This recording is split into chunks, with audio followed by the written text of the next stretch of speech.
Tonight's guests, you loved them in Space, Shaun of the Dead, and Hot Fuzz. Please welcome to the stage the writers and stars of Paul, Mr. Nick Frost and Simon Pegg.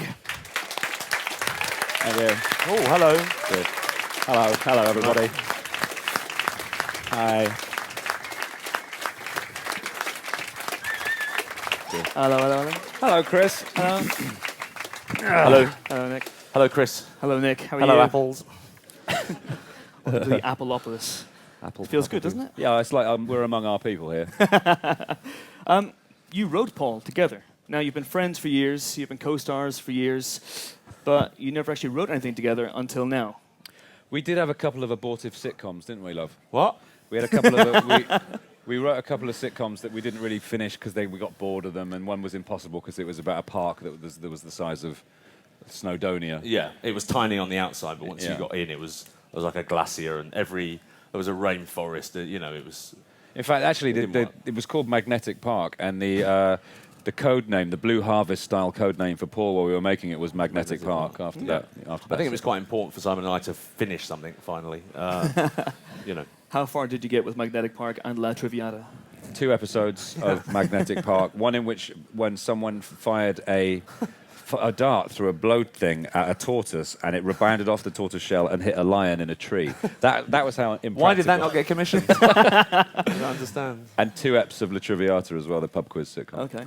And we just got tired. Ever to be finished? Nah. Maybe one day, dust them off? We might make La Traviata into a film. I think that would make a good film.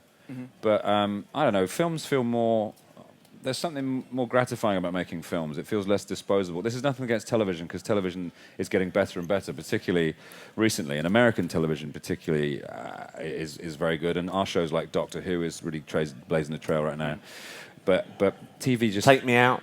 Take me out. My Big Fat Gypsy Wedding, obviously. All good movies in the wedding. All right good there. movies ready to happen. But it feels like you're being left alone when you're making a film. It's like your own little project. Does it feel like you've arrived when you make a film? Especially a film like this, where you're filming in America? I don't think we think about it in terms of that. I think if you thought about it like that, you'd never get anything done. You'd just be sitting in your trailer, just weeing constantly, thinking, "Oh God, there's Sigourney Weaver. What am I doing?" So, We did that anyway, really. Yeah, the first time we met her, we did A lot of wee. the time. I know this is the question you've been asked the most on your press tour so far, but where did you come up with the idea? It was filming Shaun of the Dead, wasn't it? Oh, God. Shaun of the Dead was Let's a film do you it written- as if these people have never Yeah. heard it. Okay. So, we had the idea for... we were shooting Shaun of the Dead, and the weather was absolutely atrocious, and we'd lost hours and hours from... when you're shooting a film, you have to decide what weather you're going to use. So if you're shooting in cloud, you have to shoot in cloud the whole day, and vice versa with sun. Otherwise, it looks weird in the edit. It jumps. Bear in the with edit. me. Bear with I'm me. with you. I'm with you. So yeah, Naira, our producer, said to us, "Wouldn't it be amazing to shoot a film somewhere where it didn't rain?" And we laughed and we said, "Oh yeah, like the desert or something." And then we kind of said, "Yeah, Nevada, Area 51." Where there are aliens, and that was essentially it. I've never seen you do it like a play before. That was brilliant. Well, I thought they might enjoy it, and halfway through, I thought I'm enjoying it. It was a witty satire, Yeah. more at the heart than the head, but I think it played well in the end. I'll work on the ending, but It was just, it came out of a joke, and I drew a little poster, didn't I? Yeah, you did. And Naira kept it on her. There was a picture of Paul giving the finger, very much how we see Paul. He was always going to be very kind of traditional looking. The idea is that we know him before we see him. It's like his image has been leaked to us over the years, so we get used to it, so we don't freak out when we see him. And so Paul looks like every alien we've ever seen. So I drew this alien and wrote, the tagline was, "In America, everyone's an alien." And I gave it to Naira, and she put it on her pinboard. And as a joke, it was like, this is what we're going to do next. And it never really went away from our minds. We always kind of had this feeling like it would make a good film. And just before Edgar went off to do Scott Pilgrim versus the World, Naira said, "Well, why don't we do... Well, we're waiting for Edgar to get back, and we start our 3rd film, the 3 of us. Why don't we do Paul?" And Nick and I were like, "All right," because we had nothing else to do. So they sent us on a road trip, didn't they? yeah, that cheered us up. Actually, we were like, "Yeah, all right." And then she said, "Well, there's money in the budget for a road trip to the States if you want." And we're like, "Oh yeah, look, let's do that. Let's do that film." Yeah, and we went and we had an RV and we drove the route that the guys drive in the film And in a big RV. The stuff from that make it into the film, the stuff from your Yeah, experiences. quite a few bits. Yeah, I mean, Yeah, I literally... Can we give it away? No, I mean some of you, well, most of you haven't seen it, but Well, there are elements you see in the trailer. The guys hit a bird, while they're traveling at speed. That happened to us. Let's do the alien one as well. We bumped into an alien and helped him get back to his spaceship. No, the alien one. No, the little alien. Sorry. We were in the Little Alien in Rachel, Nevada, which is a little township in Nevada, about 99 people made up of mainly trailers and a sort of diner called the Little Alien. It's on the very edge of humanity. Area 51, yeah. And it's just filled with UFO memorabilia. And we went in there and we just nerded out, didn't we? We were putting on T-shirts. We were the only 3 people in there. I say 3, Simon and I, and our RV driver, Steve Weinmuller. We couldn't drive that thing. Because we were the only people in there, it was like we owned the place. We were walking around really talking loudly and picking up cups, saying, I want to get this one. And putting on masks and stuff. Yeah. And we were like, we're the only people for hundreds of miles, and we were really excited. And chatting to the woman that owned it and stuff. And then the front door opened, and 2 really dangerous-looking men walked in with, like, ghillie suits on, which are suits that snipers and hunters wear. And we went all English and quiet. And we were eating, and we kind of half finished our food. We said, let's just go. And then we were thinking, we're the only people for 100 miles. You know, we thought we were going to get molested and like it was going to be like Deliverance. So even when we were a kilometre away, because I thought he was a sniper, I thought he could probably still get us from here. We were checking the rearview mirror the whole time after we left. We thought they were going to come after us because they thought, goddamn limey. That did not happen. That did not happen. But that kind of feeds into Paul. There's an element of that jeopardy in Paul. Just the experience of the landscape, the notion of how big it is. You know, it was a hugely valuable exercise. We've always maintained, write what you know. When we wrote Shaun of the Dead, when Edgar and I wrote Shaun of the Dead, we were very au fait with the zombie canon, and you know, we knew what we were talking about. When we wrote Hot Fuzz, we specifically researched police procedure. Yeah. We went out on the beat with the cops. We spent time with officers, so that we could get it right. With this, I look back on Paul now and think it is hilarious to think that we could have done it without that road trip. It was vitally important. If you're going to write something, know what you're writing about. And as if by magic, the first clip we have is of the little alien. Ooh, yeah. Oh. This is with Jane Lynch, so let's play that now. That, of course, was Jane Lynch. She's one of the many cameos in the film. There's a huge cameo I don't want to give away, but Adam Shadowchild was mentioned there, and he's played by Jeffrey Tambor in the film, but you wanted someone else, didn't you? Yeah, actually, originally in the script, Graham and Clive are at Comic-Con in San Diego, which... has anyone been to Comic-Con? Oh, Good. Guy over there. This guy. Right, you know, it's an extraordinary event, the biggest comic convention in the world. About 500,000 people over a weekend will go, and, you know, I'm sure some of you have been to conventions, just a huge showcase of science fiction, fantasy, comic reading films. Graham and Clive start off there, and they go to see their favorite author, who is a man called Adam Shadowchild, played by Jeffrey Tambor from Arrested Development and Larry Sanders. Initially, we wanted Stephen King to play himself, and we knew he was a fan of Shaun of the Dead because he was photographed wearing a T-shirt. So we wrote him a letter saying, "Do you want to be in the film?" But his granddaughter was about to have his daughter was about to have a baby, wasn't it? Yeah. So we had to invent a writer, and I'm glad we did in a way, because we came up with Adam Shadowchild, who was this weird, kind of pretentious, alcoholic, paedophile. Well, you know, we kind of wrote a Bible about Adam Shadowchild, and I think on the DVD extras there's a thing called "Who is Adam Shadowchild?" Yeah. It's like he wasn't a paedophile. 4 or 5 minute. He kind of was. His bibliography started off with all these amazing science fiction, and then ended up with like 1,001 pub tricks and a thing about hating women. How to cope with divorce. How to cope with divorce, and then "I hate you, you bitch." But even his surname's slightly. Shadowchild. Shadowing a child. But Jeffrey was so funny. It's a cameo for Jeffrey, but he's extraordinary. It plays it very much like this. Yeah. And he was great fun to work with. There's a thing that Jeffrey does that, because he's shaken so many hands at this comic convention, as soon as someone leaves, he kind of uses sanitizer in front of him. It's so rude. Which we've seen people do. Yeah, we did a convention years and years ago. And who was it? It was Carl Weathers. Apollo friggin' Creed. Carl Weathers. Yeah. He was charging like 20 quid for a photograph, and he'd shake your hand and then he'd go, "Thanks." And like right in front of you. He's basically saying, "You got stinking hands."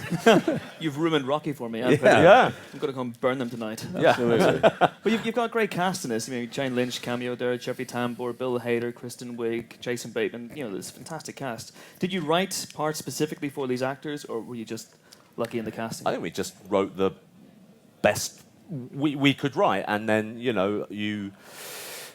have a list that you want, and I think fortunately Shaun of the Dead and Hot Fuzz is a calling card for us, and now it kind of means that script will get read by Sigourney Weaver and not just thrown into a fire. And also Greg Mottola, our director, did Superbad, and that combined, it meant that this is from the guys that did Superbad and Shaun and what have you. It means that at least that we got a calling card of some degree. So we were able to sort of give the script to these people, and we didn't write for specific people, but we knew Bill Hader was always going to be involved. Bill came over and helped us with a FX test a year before we started shooting. Okay. We'd seen Joe Latrulio in Superbad. I don't know if you remember this scene in Superbad when Michael and Jonah are in the car park and this creepy little man sort of picks them up and takes them to a party. He knocks Jonah over. He has the great line, "So you guys on MySpace?" He's trying to be cool. And Joe and Bill Hader, who is one of the police officers that's not Seth Rogen in Superbad, they play these two agents that are in pursuit. They're so funny and brilliant guys. Kristen Wiig, we didn't really know much about. Kristen is in still at Saturday Night Live in the US, and she's an extraordinary comic talent and star. Probably the funniest person we've ever met, I think. Yeah. And she's in Knocked Up. She steals all her scenes as the sort of assistant at E! Channel, who's sort of disparaging Katherine Heigl during her interview scenes. So they suggested Kristen to us, and we kind of had a good feeling about her and said yes, and thank God, because she kind of steals the film. I think we spent a lot of our downtime just sitting around the monitors watching her do her stuff. Yeah. She's magnetic. You have to watch what she does. She's totally. Amazing. And Jason Bateman, who is an extraordinary actor and a very funny man. We wanted someone very serious, like a Bruce Willis or a Denzel Washington, to play Agent Zoyle, who is the kind of main threat in the movie for a while. And but the studio were adamant that it'd be a person who was relevant to the comedy audience. This was the note we kept getting. When you make a big film this costs more money than Shaun of the Dead and Hot Fuzz put together budget-wise, and when you start dealing in those kind of figures, the studio is more implicit in what happens. They need to know they're going to make their money back in a way, so they're more collaborative, and it's a good thing. It can be bad in some situations. In this one, it wasn't. We have a good relationship with Universal, but they kept saying we need a credible threat. And I said, we said we don't want a funny guy as Zoyle. Zoyle can't be funny. I think that was the problem with Pineapple Express, in that the bad guys were kind of funny and they stopped being a threat. Yeah, it's like Beverly Hills Cop's a great example of a film where the bad guy is a real fucking nasty bastard. It's Stephen Burkoff. Can I say that? Can I swear? I swear. Can I say Stephen Burkoff? But then they said Jason, and I just that it just shut me up, and I kind of was like, oh well. You started to complain. And I went, no, because he's one of the few actors, I think, in Hollywood that can be totally serious and play it totally straight and be funny. In Arrested Development, he is really the straight guy in that, and yet he carries such comedy weight with him. So Jason was like, oh, okay. Let's do it. I might as well. Yeah. Got a few days off. Yeah. Did you tailor the role specifically for anyone once they came on board? Did you change it? 'Cause yes. Hader's always on, but Kristen Wiig's funny. Yeah, we had it. Ruth has Ruth that Kristen plays has a slight epiphany in the film, as you'll see if you go and see it, and starts to learn how to swear. And we were coming up with lots of swear words. One of which, my favourite, was tit burgers. Yeah, that's one of them. It's which are available. That's one of the odd parts of the job, that you're kind of all standing around before the cameras turn. You're trying to think of the best swear words. You think, what are we doing? You think tit burger's funny? Well, yeah, it's funny, but I mean, it's no baby with a boner, is it? Come on, you baby boners. Come on, you baby boners. Ruth actually has a condition in her eye that means that she has to wear a blacked out lens. And we were thinking, as part of the marketing strategy for the film, that we'd announced that it was in 1D. And when you came into the theatre, you put on a pair of glasses with one eye blacked out, so you could literally watch the film in glorious 1D, but only in selected cinemas. You could put in your red and green monocle. That'd give Cameron a heart attack, wouldn't it? Yeah. Let's talk about Graham and Clive. Did you set out to make them very, very different from Shaun and Ed and Danny and Nicholas? I think it was important to not do the same thing. I'd hate to think anyone saw it and thought, oh, these two again doing the same old nonsense. They'll probably think that anyway, but... No. Well, we just wanted to mix it up, They're sweeter than the previous two. I wanted to be the butch. I wanted him to be the bitch. Like real life. That's how we did it. We kind of felt like beforehand, like Shaun of the Dead is about Shaun, and Ed is it surrounds him. He's one of the the main person that surrounds him. Hot Fuzz is really about Nicholas Angel's journey, and Danny is in his orbit. It doesn't mean Nick doesn't steal the film any less, unfortunately. Come on. But in this film, we wanted it to be about Graham and Clive, so it was like a double header. And initially, they were a little more ridiculous looking, weren't they, Owen? Yeah. The effects test has Nick with a giant. I look like Thin Lizzy, and you look like Jeffrey Dahmer. Which is our next film, weirdly. The studio said no to that. Yeah. Oh, they really did. Tone down the We had a lot of conversation. I grew a massive beard. I grew a beard for like 9 months. And then, we did our final show to the studio, and they said, no, beards don't play at all. Lose the beard. So we ummed and ahed, and we lost the beard, and then The Hangover came out with Zach Galifianakis, and then they said, maybe you should have kept that beard. Well, It's always about the last thing that's funny, that people that work in movie making who are good at selling stuff might not be good at creating stuff. So when they think about what worked last time. So The Hangover hit really big during the making of Paul, and suddenly we started getting this notes. Can there be more belching? Can there be more tigers? Can there be a tiger in it? Can you have a baby masturbate in it? Is that possible? Is that worse than saying the F word in an Apple store? Oh, yeah. Okay, sorry, just We've probably foregone our trolley dash now because of that. Once the store closes, this place is yours. iPad, sorry. Absolutely. But the film is called Paul, and let's have a look at him in action before we talk about him. Oh, he is cute, isn't he? That's Seth Rogen as Paul. That's a hell of a makeup job, isn't it? He lost a lot of weight. He was in makeup for 28 hours a day. Was the intention always to have Paul be fully CG? Yes, I mean part of our motivation for this film, or the idea, we thought, how amazing would it be to have a character that was like Gollum, that's technologically that good, but not in the context of a Middle Earth, where everything's fantastic, and he kind of fits where he is. When you see Gollum, he is amazing, but he is in that fantasy world. What if you saw something that was that impressive, but he was in a gas station in Utah, or we're sitting in an RV, or having a coffee, or or just sitting or hanging around with us now? What if he was sat there? It would look so cool, and we kind of. We went to Double Negative, who were our effects company. They're a London-based company. They're amazing, and we said this is what we want to do. And they were immediately like champing at the bit. This is our dream because project. they usually get to animate someone in the background walking past camera, or a variety of sort of supporting. This is the eponymous hero of the film, and they knew he was going to be in a lot of scenes, and were ready for the challenge. And we had to figure out how we were going to do it, because obviously he couldn't be there on the day, so we had to. We shot the whole film on video in LA with Seth in a performance capture suit. Yep. Then Seth went off to shoot Green Hornet. We went to Santa Fe, and we shot the movie with Joe Latrulio, again, who played O'Reilly. He stepped in for Seth so we could have an actor to act off, someone who was comically adept, someone who could improvise, someone who could be there. And then we played to a lighting puppet, an eye line puppet, LED lights. That's three. A short actor called Christoph, a boy called Tanner, and a grey ball, and an animatronic Paul as well. So that's 7 different elements. We also had Mr. Eyes. Mr. Eyeballs, which was a stick with 2 ping pong balls on. Yeah. It's all very cutting-edge stuff. How come they're not on the poster? How come it just says Seth Rogen as Paul? They're not credited either. Was it 2 LEDs as well for our eye lines? So if I'm talking to Paul and he's stood here, then the LEDs were going to have to be like where you are, sir. And mine would be there. So it's really complex stuff. And then after that, we went back to Seth in the sound studio with what Joe had done.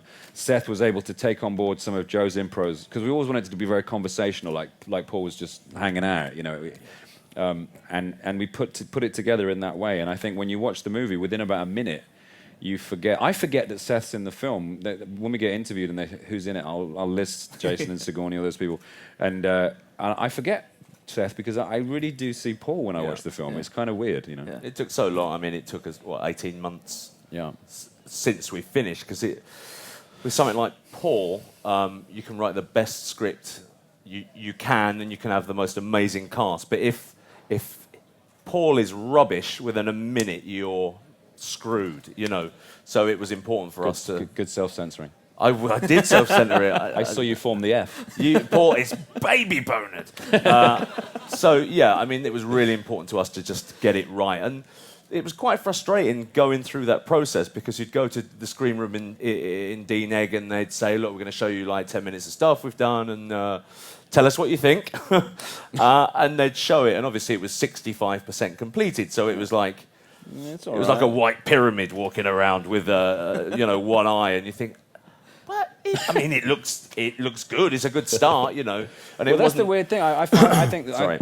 It wasn't until like a month ago that we saw the completely finished Paul, and it's only at that point that we kind of looked at each other and said, "God, it looks great," I think the weird thing about contemporary special effects and the advent of CGI is that when we were kids, I mean, all of us really.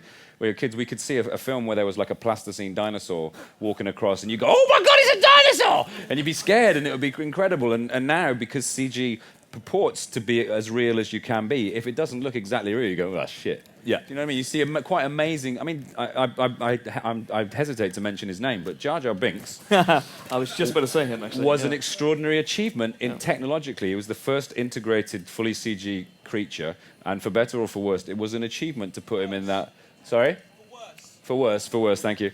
What was really bad about him... I can't believe we had an eye heckler. I've got that up. What was incredible was that the characterization and the writing was so bad, it completely eclipsed any kind of praise that it might get for actually just achieving... A lot of people worked very hard, I'm sure. Did we watch the same film? No, but you know what I mean. It's kind of... It was a clever thing to do, even though it was absolutely god-awful. CG... offers so much. If it isn't up to scratch, we're very unforgiving of it. These days you'll see something that is pretty clever and you'll go, "No, not good enough." Yeah. Like that. No. So no Jar Jar, no Paul. I'm not being a Jar Jar sympathizer. You know me, guys. Come on, fuck. You've turned. I've changed. It's because I met him in a bar in Hollywood. He was ever so nice. That's Paul, the CG character. What about Paul, the character? How did you decide what he was going to be like? Well, we wanted him to be fair. We wanted him... He's kind of a bit like our mate Smiley, isn't he? He is a bit like Smiley. We wanted him to be completely the opposite of Graham and Clive, and someone who was so truthful and combative that, he would just kind of shock Graham and Clive into acting, essentially. He's kind of like... As a movie character, he's a lot like Ferris Bueller in that he's a sort of mercurial... sort of changer of other people. He kind of remains constant, but everyone around him who comes into his orbit is affected by him. And that's one of the central things in the film is that he's one of the most human characters in it. Graham and Clive are very much aliens. Ruth, Kristen's character, is an alien in that they are people that are ill-fitting in their environment. They don't belong. They feel awkward. Paul is very at ease. He's incredibly laid back. He smokes this incredible military-supplied weed. Grade, like seriously, they test this stuff on people. And he's just a really centered, smart, funny creature. And he is more human than any of them. And it's their involvement with him that kind of helps them learn stuff about themselves and, achieve certain goals of theirs. That'll do, Pig. That'll do, Pig. And again, by way of a fantastic segue, Simon, we've got a clip which shows Paul's effect on another character. This is the scene where Ruth meets him for the first time. Can you talk about that RV? Shooting in that? Was that a bit the Beagle Traveller? Yeah. We had 3 of them. We had a stunt vehicle, which was completely stripped out. We had the hero vehicle, which is the one you saw there. And then we had one in a studio in Santa Fe, which was on a gimbal to give the appearance of movement. Oh, very good. And it could also be kind of pulled... You're right. Yeah, I was just loving you, just watching you and loving you. It could be pulled apart so cameras could get in and you could take the windscreen out. And it's a character in the film. Yeah. And it was as such, it was a real treat to spend a lot of time in a very smelly, small RV. With a lot of sweaty technicians. Yeah. It was the Beagle Traveller was named after Darwin's first ship, and right. there's a thread in the movie about evolution versus creation, and Ruth is a creationist and has a very set viewpoint on the world, and we wanted to play with the idea that someone could have their beliefs changed on a sixpence, in a second, because the very existence of Paul negates the most, those dogmatic sort of tenets of creationism, which is that the Earth was made in 7 days, all this kind of stuff, and that it's the center of the universe. Paul's existence says that's not true. So Ruth suddenly learns this truth and her whole life changes in a second. And that was an interesting theme to play with in the movie, and it's probably going to piss a few people off in America. Are you expecting pickets? Probably. Or gunshots. Okay. They don't like Harry Potter, so, you know. But I think we've said a couple of times, if your faith is shaken by our film with a CGI alien in it, then, you know, maybe it wasn't as rock solid as you imagined to start with, you know. It's just a comedy. It's a comedy film. Absolutely. And as Bill Hicks said, forgive us. Precisely. Maybe too late by that point. Who knows? But it's a love letter to many things. Spielberg is one. Yeah. I'll get to that in a second. But it's also a love letter to America. Yeah. Sean and Hot Fuzz were very British films. Can you talk about wanting to do a purposefully American film and moving and shooting in America? Well, Yeah. I mean, you know, we'd spent quite a lot of time there, and it's a place we like. You know, you do that thing being English, you go there and you think, well, I don't like it very much, the tea's weird, but then it kind of, you know that again? Yeah. But it kind of gets to you, doesn't it? It gets into you, and you Yeah. think, oh, this is all right, you know? And we grew up consuming American culture. And this film is very much a love letter to the films of Spielberg and John Landis and Joe Dante. And, you know, we wanted to kind of be in the kind of film we would have loved as kids. You know, it was less about the country and more about the culture. Yeah. And the idea of actually shooting a movie over there, even though it came from a very kind of, you know, sort of facile idea about just shooting somewhere that's hot. And Hatred of New British Mexico weather. It's the most erratic weather in the whole of the US. It's like, it was ridiculous how many, we had thunderstorms, golf balls, hailstones the size of golf balls. The size of hail. There were golf balls the size of hail there. It was ridiculous. More deaths from lightning strikes in New Mexico than any state. But that's by the by.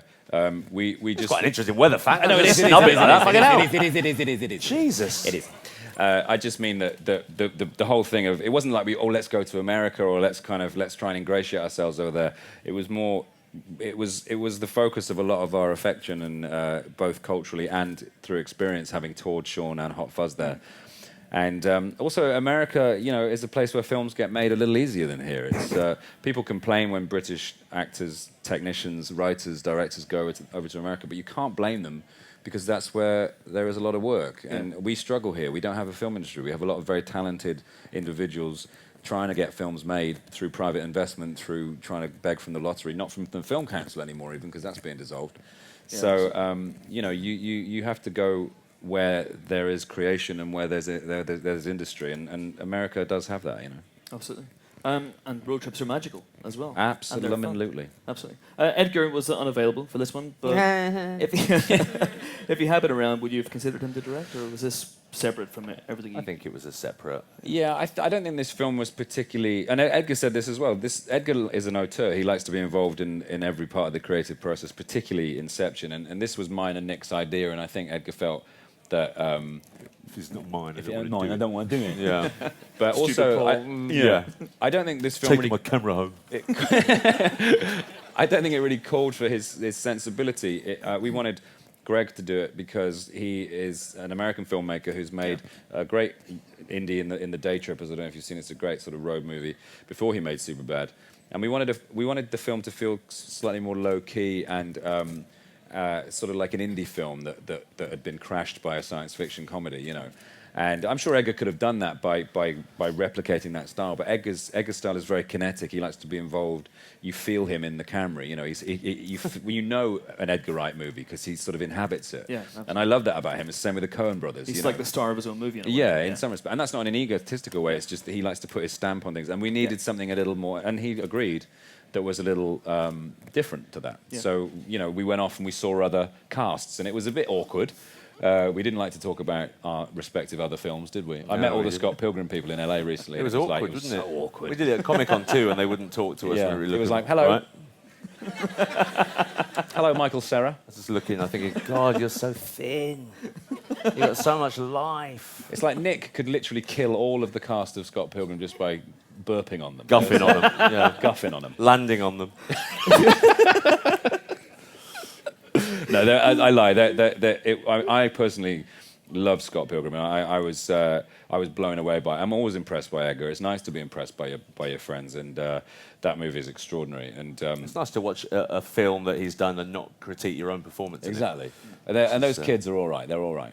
Could you really take Brandon Routh, the guy with Superman? Oh, listen, that guy is big. Yeah, He is big. I was surprised. He's you know what? He's really nice. Maybe that would be my advantage. I could be a bit nasty. I'm from Ilford. sneaking under the radar. He Yeah. wouldn't expect like an under the chin shot. You'd be going, "Hey man, how's it going?" Hey, I got my hand on a handful of coins in the face. Eat that soup. Yeah. Were you ever tempted to direct this yourselves? I Are you think going in that direction at some I point? don't think we could both direct something together. I think we'd drive each other crackers. You know, I think I'd like to direct Simon. I think I'd like Simon to direct me. I think that would be more interesting than both of us kind of. Wachowski in it out. Yeah, because I mean, we're both very opinionated and we both know. No, we're what not. Yeah, we are. Oh, come on. You know, and I think it's better left. Yeah. Like, I think, and as is. also, we do both want to direct, but I think it would be a hell of a thing for it to be our debut. Would be a film of this scale. I think I might start Writers, off. directors, stars. Yeah, that's- I might that's a do a big- pop video or something. Yeah. You know, I might see what steps are up to. And But what was the bring them back? What was the writing process like for you guys? You're still alive, which is so it turned out okay. yeah, just it was it was a hoot. great. Yeah, yeah. I'd like to say we just sat around. It was terrible and it took us hours, but it was amazing. You know, we come to work, we get to work 9 o'clock. We sit there, we read Twitter for 2 hours, we write a joke, and we're usually home by 11. It's, I think I'm going to use the term organic. Others would say lazy. But we sat. We have a big screen on the wall, and we go line by line. You know, it's that methodical. And sometimes we'd sit there for 2 hours arguing how one line would sound. You know, and it's. I think it's important to take that much time. Absolutely. Who types? Who paces? Simon types, and I then very annoyingly, because he's not looking at the screen, I'm saying, it's a capital A. No, go back, that A is too big. You've double spaced it. That's not how you spell Paul. We have a screen that Nick looks at while I type, so that plugs into my my Air. It was at the time. And Happy now? Happy now. And it plugs into a monitor, which I think was a Dell.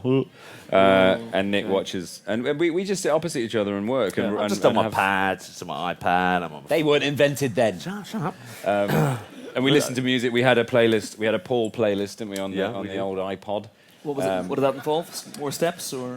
No, it was an odd collection. We Yeah. listened to the Close Encounters score a lot because that would get us in the mood, wouldn't it? Yeah, there was some Beck on there, I think, and Yeah. some Sea Bear. A little bit of the Shins, I remember. Yeah, there was some Shins. Yeah, it was basically a bit of I violent saying the word femmes. Sea Bear. Sea I Bear. can't help say it in like, there was some Sea Bear. Sea Bear. Is this going to be released for the Christmas market? Yeah, no. Maybe No, I think we're gonna. Is there We've done a, an iTunes playlist. full for, playlist, yeah. Yeah, for iTunes. Excellent. And now we've got one last clip, and then we're going to throw the questions open to you guys. There'll be a microphone roving around the room. This last clip introduces the weapons-grade weed you were talking about earlier on. This is a campfire scene. Enjoy. That's why we got That's very Kristen good. Wiig. Okay, so if anyone has any questions for Simon and Nick, now is the time. Put your hands up. There's a microphone there. Yeah, right at the Jenny. back to make things difficult. Jenny from Reuters. Shout out! Come on, don't wait. Oh, here it is. Here we go. Oh, Bella. awfully nice of you. Hello, I'm Shannon. Hello, Hello, Shannon.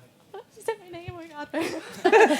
Well, you told us it. Oh, didn't just- stop it, yeah. No, I want to know if you could work with anybody in Hollywood, who would it be? Steven Spielberg. Hey, Done it. That was the easiest question we've ever. had him. We did Tintin. That's right. Of course you did. Yeah, Yeah. that's a good point.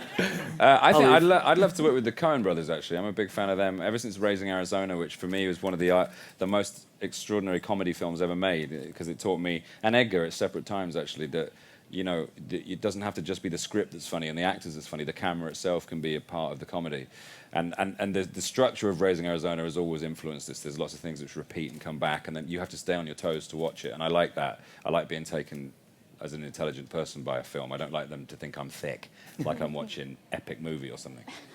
Thank you. So yeah, I'd say the Coens. Nick, I'm going to say Steven Spielberg. I've said it. I did it. Awesome. you have worked with him though. Yeah. I'm basically announcing my retirement. That's what I'm saying. I'm going to do the Take Me Out movie, and that's it. I'm done. Well, Next thank question. you. Oh, What? Yo, where Who's did that that? come from? There's a guy down here. Yes, that's it. There we go. Hello, my name's Carl. Hello. With Edgar Wright, there's like a trilogy of films that internet and your fan base see. Are we in Apple Dublin? What's going on? Everyone's Irish. So the first film was like the zombie take, and then the second film was like the whole police cop. I was just wondering, is there anything like a superhero film, or is there like an alien-based film you're looking to do for your final piece, or With is it Edgar? just- There's an alien in Paul. I don't know if you watch the clips. I'm not sure we'd do it like that, you know.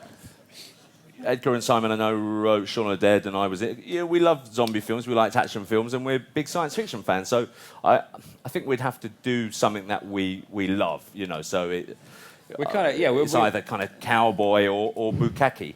That's the next. They're the next. Kabukkake is. Kabukkake. Good one. I think, we don't choose it like we're not taking off the genres. We basically make the films that we want to see and be in. You know, it's like we did Shaun of the Dead because we were fans of zombie films.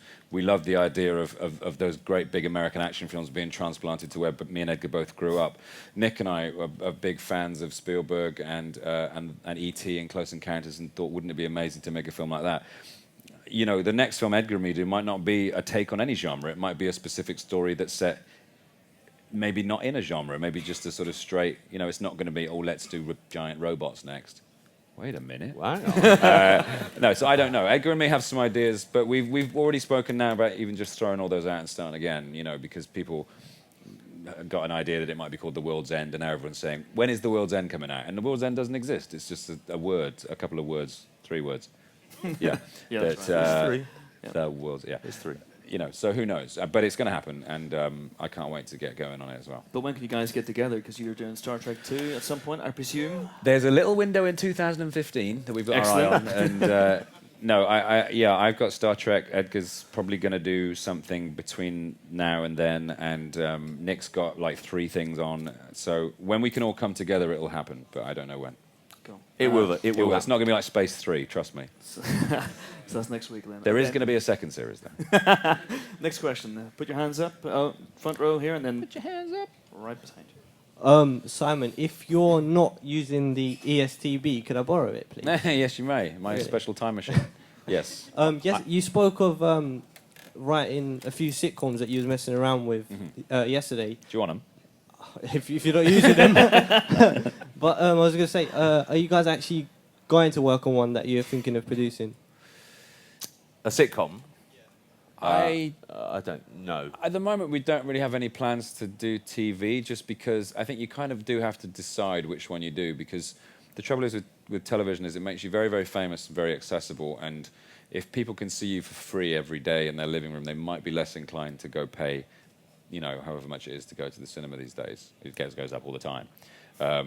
So you kind of have to be careful in a way. It's almost why the Friends cast have suffered slightly, and self-confessedly. So I remember speaking to David Schwimmer and him saying, I'm going to be Ross for like 10 years at least before I can do anything again. And so you do have to navigate your career carefully and perhaps sometimes pick a side. And for us at the moment, that's definitely films. You know, we're having a great time in cinema. TV's hard, you know. It's intensive. It's unforgiving. No money. It's hardly any money in it. No. I mean, not to pay actors. I mean, for the production of television. We made Space for very little money and very little time, and it was grueling. It hurt us. And by the end of the second series, we were so tired and kind of disenfranchised with the whole thing that's why we paused and did Shaun of the Dead instead before we did Series 3, and then Shaun of the Dead took off, and we never went back. So it's a tough thing to decide, but at the moment we're kind of happy doing films. But we love our TV as well. Oh, right down here at the front. Thank you. You were saying earlier how kind of most of the work is in America now, and I was just wondering if you had any advice for British aspiring comedic actors. I think we've got to. I don't think the answer is to just leave. You know, it's a shame sometimes that we can't get stuff made here. I think you know, do your stuff and get it out as much as you can. Do the clubs, get stuff on YouTube, self-generate, get yourself seen. You have to be very tenacious and you have to be very single-minded. Never give up. Never surrender. Yeah. By Grabthar's hammer. What a savings. What a savings. I think you have self-promote and have a lot of belief in yourself. You know, you take a lot of knocks and you have to weather them and keep going.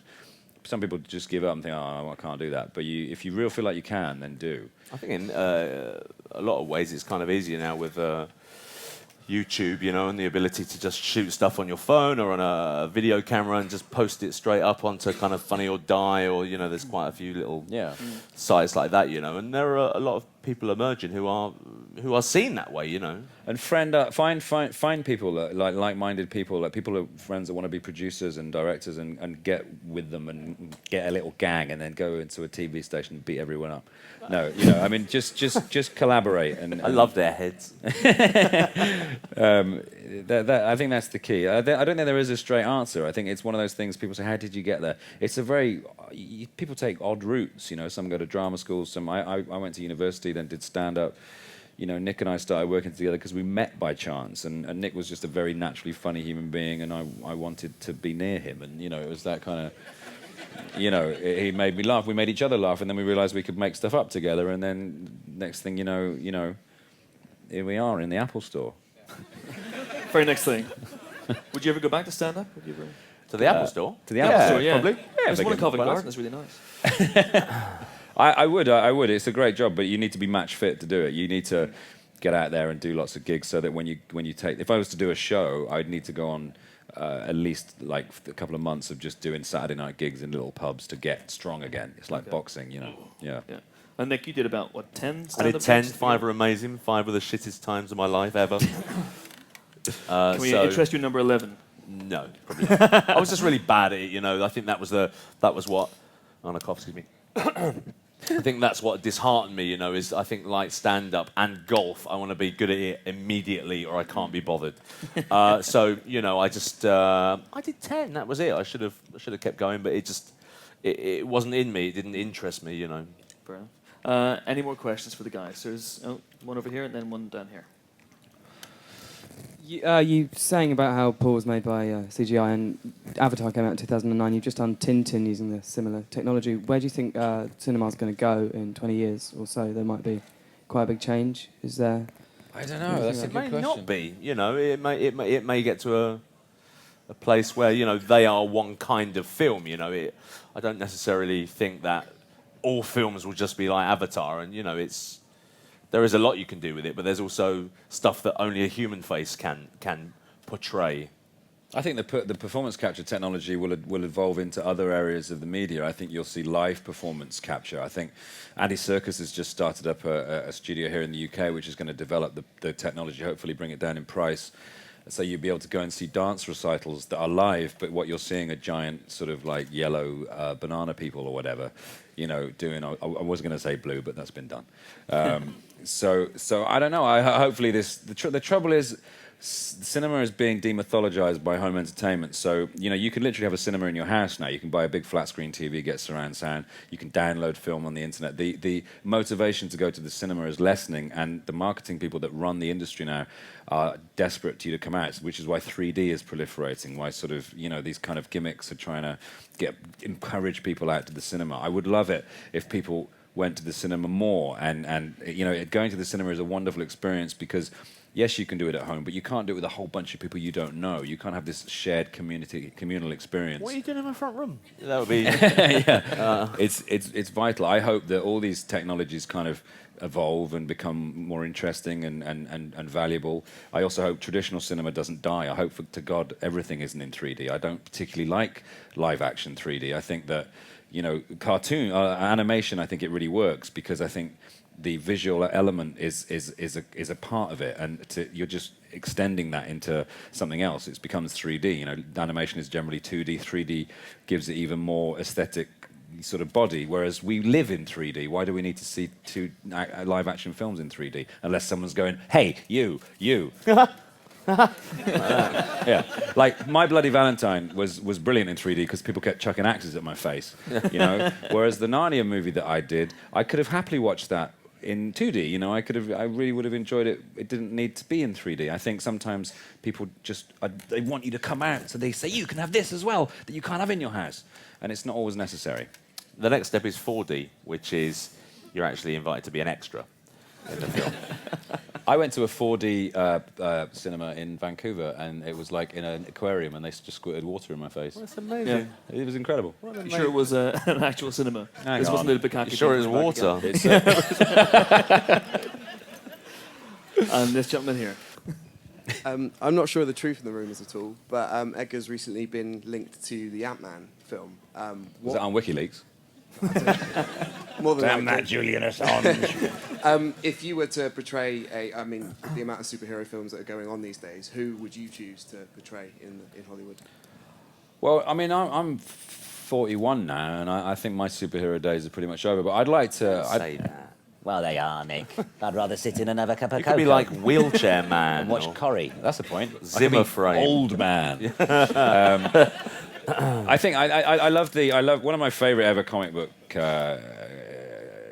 books was The Dark Knight Returns, Frank Miller's Batman, and that was about an aging superhero who couldn't not be who he didn't want to be. And I'd like to sort of perhaps take on a character like that, you know, a sort of deconstructed. But there's no way I could be like an Ant-Man or a Captain America or even Captain Britain, you know, because I could be True Brit. I could be True Brit. Yeah, that's quite a good comic, isn't it? I think I'm always like Ben Grimm shaped. So I think that, you know, I'm, you know, it's what costume I can fit in as opposed to who I'd like to be. So I'm going to say Ben Grimm. Fair enough. I think we've got time for a couple of last questions. Is there The guy someone on this- right on in the this front side? row. Oh, There you he don't is. need the microphone. You're 2 feet away from us.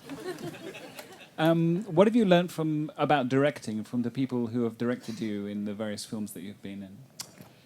Nice question, I think. It's a lovely question. I think that it's an instinctive talent. You know, it's something that you have to have a technical knowledge in terms of lens sizes and, you know, lighting and this kind of stuff. With a good DOP. But your DP is for that. I mean, if you can do it without all that knowledge. But you know, I think You have to learn how to say action. yeah. Although your first can do that, yeah. so really you don't have to do that either. But just knowing, I'll tell you what it is. Knowing how when you move a camera, how that can affect the mood of a scene. And so knowing how to create tension by positioning the camera, knowing how to be inventive but not overly sort of strident so that you distract people. It's an art form. It's nice as well. You know, you watch the monitor. I like sitting. When we worked on Tintin, we used to sit behind Steven Spielberg, mainly because we were creepy. What are you doing? What are you doing? Can we talk to you about All right, sorry. Can we now talk to you about? Okay. Who was driving the truck on Duel? You couldn't see through the window. Could he see? We used to sit behind him and just watch him work because he's an amazing artist. And when he directed us the first time, we'd been working on the scene and trying to work it out. And he came in and we did it for him. And he said, try this. And he said this, this, and this. And then suddenly it just worked like velvet. It was amazing.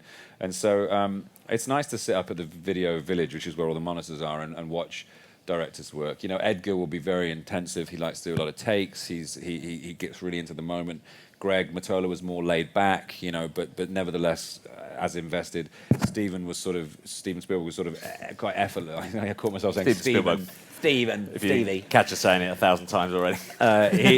He just had a sort of in sort of effortlessness to him. But at the same time, he'd get very excited at the end of takes if we. You know, he'd do a little dance. Yeah. And he'd come on, Yeah, that's in the movie. He'd punch the air and stuff. Yeah. And that's an amazing thing, you know, for us. So it'd be nice to do it. It'd be lovely to direct, but it would have to be, as I said, something to cut our teeth on, something kind of a short film perhaps, or an advert for Pringles. A promo, a Pringles ad. Perhaps the new Confused.com. I mean, they seem to be going through people like hotcakes. So, I mean, you know. Go Compare's turning them out. So someone Really is. I'd like to work with that guy. The moustache, amazing. I'm not bored of them. Talent. He is a I talent. really am not. I don't prickle when they come on, do you? Well, they mix it up now. And now we're in the 20s. It's like Keystone Cop World. It's like, what's next, you know? That guy should be up here. They've done zombies. They've done cops. What's We have time for one more question. So, for lady right there. There's a little lad here as well. There's a young. Can we let's have both, this lady and this little fella. At the same time, if it's the same question, brilliant. We'll get to you in a second, sir. All right. Hi, I'm Anna. What? Who is it? Oh, I see. Hi. Oh, that's coming from there. That's good. Have you decided on your final flavour of cornetto? Well, I think There's only one other, isn't there? Yeah, I think it's the mint choc chip. We can't really do a sort of limited edition, you know, Caramel and bread one or something. It has to be bread flavour ice cream. Why not? It's like something Wretched Heston, thing. Hugh Blumenthal would Yeah, do. it would. I think it has to be a mint choc chip, and in that respect, green and brown, whatever that means. I don't know. That's on the internet right now. That's going to be your next film is Green and Brown. Green and brown. And then this young chap here. Yeah, use the mic. What is your favorite film? That is a big question, Bang. sir. And you demanded it as well. You didn't ask it. I felt like I was back in some sort of Gestapo prison then in the previous life. What is your favourite film? Terribly racist. No, I mean it was a kind of oh god. It's a little. It wasn't about specific. Oh Nick, what have I done? This is going to go on the internet. I like Pineapple Express, by the way. I wasn't saying I didn't like that film. I think it's a great film. I just meant it was. Listen, forget it. I have Pineapple Express. You'll be fine. Yes. You know. Pineapple Express. I like lots of films. It's hard to say. What is your favourite? He asked. When I was how old are you? What? 9. When I was your age, it was Star Wars, which was the very first Star Wars film, which came out in 1977, and that had a huge effect on me growing up. You know, because I always loved it in different ways. And I suppose if I had to pick a favourite film for the effect that it had on my life, I would say Star Wars. I don't think it's necessarily the best film that was ever made, and I have lots of other favourite films such as Raising Arizona and Dawn of the Dead, and that one with the pigeon. The Pigeon Street movie. Pigeon Street, the movie, yeah. Spinal Tap or With Nell and I. The minute you start listing your favourite films, as you'll find as you get older and you see more films, you'll find you have lots of favourite films, and it's hard to have a single favourite. Nick? Sometimes mine changes from week to week or from film to film. Just tell him, will you? All right, fine. God. He's 9 years old. Eat this. He should be in bed. I think my favourite film, it's my favourite film now, and it was my favourite film from the moment I saw it when I was like 12 or something. And it's a film called Close Encounters of the Third Kind. I love it. I've probably watched it 200 times, and I have to watch. If I'm flicking through and it's on, I have to watch it. It's a great film about flying. It's a great film about aliens, which that influenced Paul a lot. Yeah, which you won't be able to see because this is 15. He'll get Sorry. What's your favourite film, by the way? Oh, we could have said that. Don't know. You've let everyone down. You realise that? Shocking. Anyway, you'll find one. Don't worry, you'll get one. That is the final question. Thanks to Universal and Apple for putting it on tonight. Paul comes out on February 14th. Yes, it's Valentine's Day. Very romantic. In the meantime, thanks for coming, and give it up, please, Thank you very for Simon much. Pegg and Nick Thank you. Frost. Thank you very much. Cool.